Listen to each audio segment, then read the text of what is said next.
사랑하는 행복한 교회 성도 여러분, 오늘은 6월 5일 금요일입니다.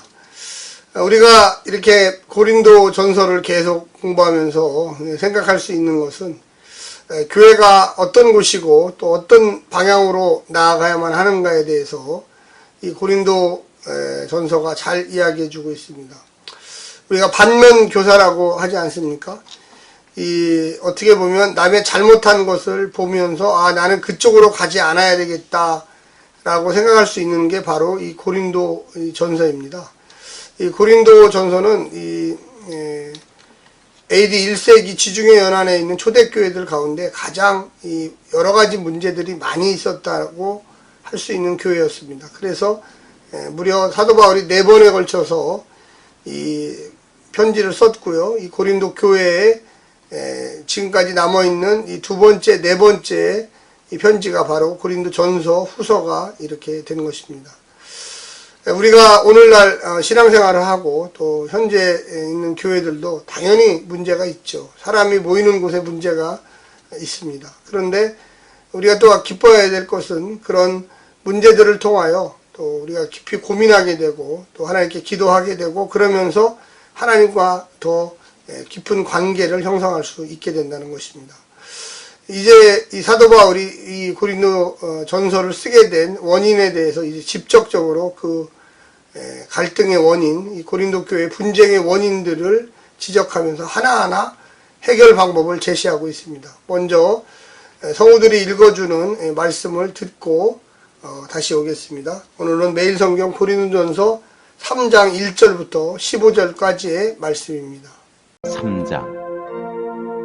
형제들아, 내가 신령한 자들을 대함과 같이 너희에게 말할 수 없어서 육신에 속한 자, 곧 그리스도 안에서 어린아이들을 대함과 같이 하노라. 내가 너희를 젖으로 먹이고 밥으로 아니하였노니 이는 너희가 감당치 못하였음이거니와 지금도 못하리라. 너희가 아직도 육신에 속한 자로다. 너희 가운데 시기와 분쟁이 있으니 어찌 육신에 속하여 사람을 따라 행함이 아니리요. 어떤 이는 말하되 나는 바울에게라 하고 다른 이는 나는 아볼로에게라 하니 너희가 사람이 아니리요. 그런즉 아볼로는 무엇이며 바울은 무엇이며 저희는 주께서 각각 주신 대로 너희로 하여금 믿게 한 사역자들이니라. 나는 심었고 아볼로는 물을 주었으되 오직 하나님은 자라나게 하셨나니 그런즉 심는 이나 물 주는 이는 아무것도 아니로되 오직 자라나게 하시는 하나님뿐이니라. 심는 이와 물 주는 이가 일반이나 각각 자기의 일하는 대로 자기의 상을 받으리라. 우리는 하나님의 동역자들이요 너희는 하나님의 밭이요 하나님의 집이니라.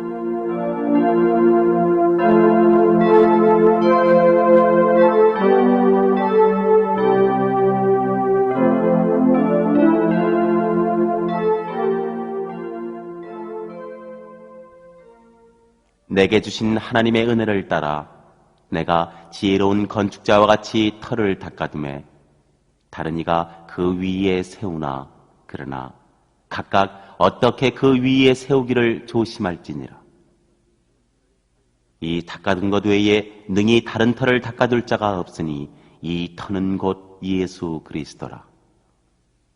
만일 누구든지 금이나 은이나 보석이나 나무나 풀이나 짚으로 이 터 위에 세우면 각각 공력이 나타날 터인데 그날이 공력을 밝히리니 이는 불로 나타내고 그 불이 각 사람의 공력이 어떠한 것을 시험할 것임이니라. 만일 누구든지 그 위에 세운 공력이 그대로 있으면 상을 받고 누구든지 공력이 불타면 해를 받으리니 그러나 자기는 구원을 얻되 불 가운데서 얻은 것 같으리라. 오늘 이 본문에 보게 되면 이 사도 바울이 이 분쟁을 일으키는 사람들, 이런 사람들을 육신에 속한 자다, 어린아이다 이렇게 이야기하고 있습니다. 당연히 이 어린아이의 반대말은 성숙된 신앙을 가진 성인신앙이죠. 성인신앙. 그리고 육신에 속한 자의 반대말은 영에 속한 자입니다.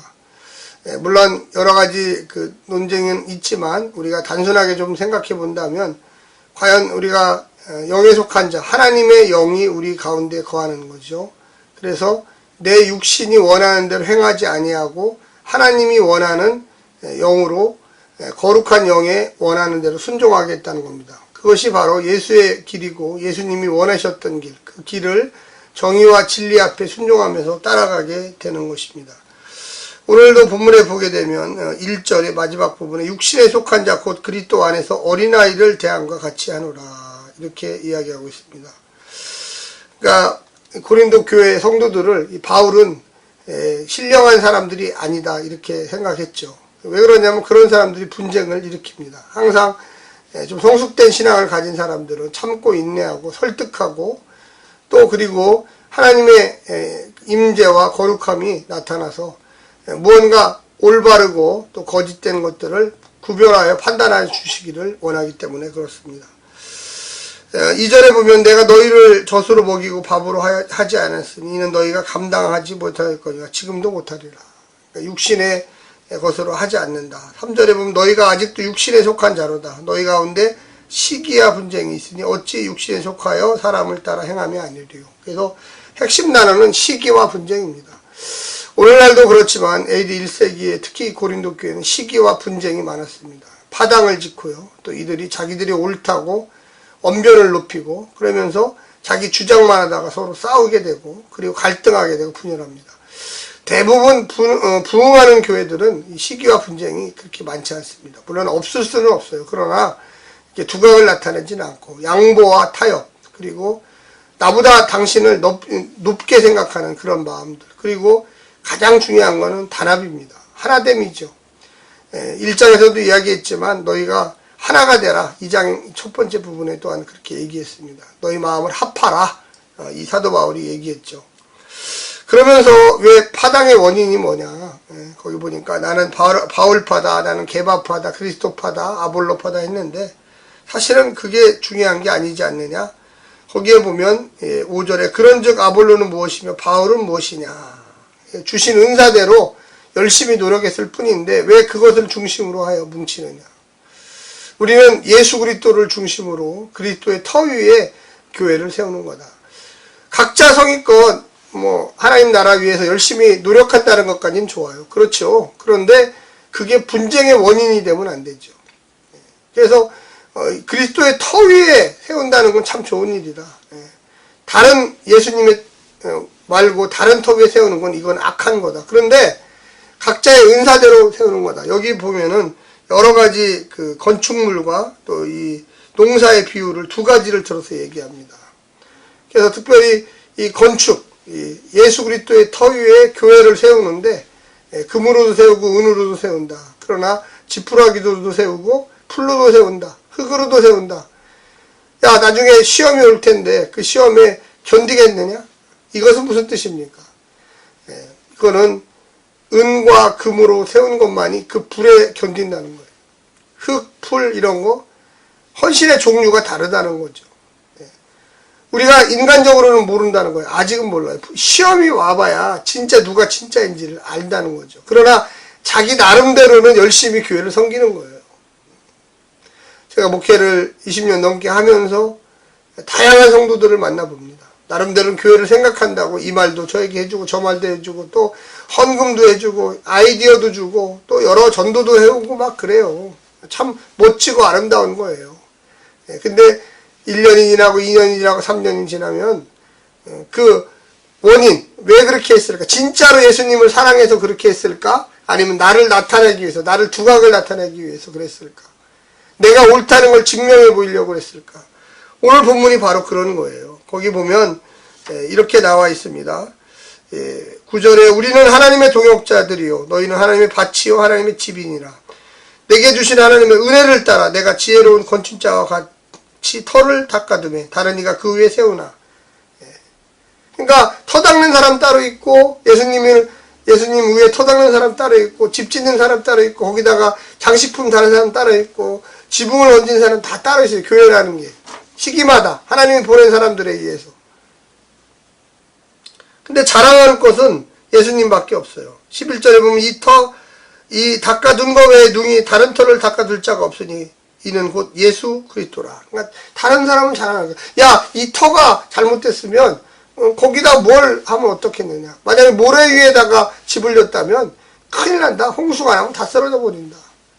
든든한 믿음의 반석, 예수님 위에 터졌다.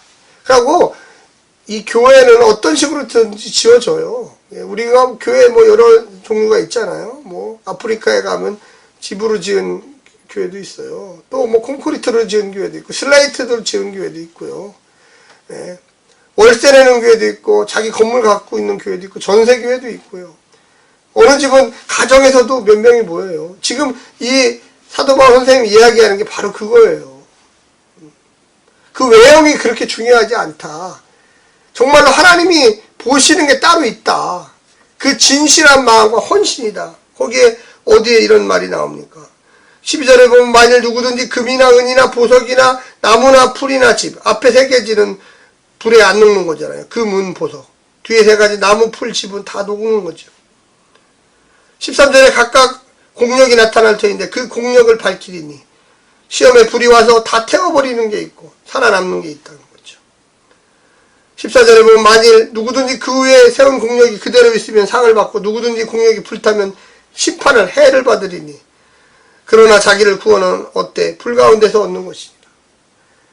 이래나 저래나 구원은 받아요. 그런데 우리가 헌신하잖아요. 근데 시험이 와도 견디시는 분들, 교회가 분열이 와도 참고 인내하시는 분들, 조금 어려움이 있다고 교회를 뛰쳐나가시는 분들, 이 갈등과 분쟁의 시기에 고린도 교회에 남아있는 사람들, 너희가 마음만 합하면 된다. 하나님께서 그 마음을 인정해 주신다. 이렇게 이야기하고 있는 것입니다. 사랑하는 행복한 교회 성도 여러분, 예수 그리스도의 굳건한 바위 위에 우리는 교회를 세웁니다. 시기와 분쟁 다 있을 수 있어요. 그런데 문제는 뭐냐? 그런 가운데 흔들리지 말고 어떤 어려움에 불시험이 와도 견딜 수 있는 믿음을 가져야 돼요. 그래서 금은 보석의 믿음을 가지고 하나님께서 상을 주겠다고 이야기합니다. 이 땅에 교회가 어려운 일을 많이 겪어요. 갈등도 생겨요. 분열도 생겨요. 시기도 생겨요. 분열도 생겨요. 그럴 때 우리가 누구를 쫓아가야 됩니까? 예수님을 쫓아가야 돼요. 참고 인내하고 의와 진리의 길이라면 그 길이, 신앙생활의 길이 의와 진리의 길이죠. 거짓과 악함, 폭력의 길이 아닙니다. 서로 이해하고 용인하고 우리가 예수 그리스도 중심으로 뭉치자고 이야기할 수 있는 신앙인들이 되시기를 간절히 부탁드립니다. 오늘 하루도 승리하십시오. 샬롬.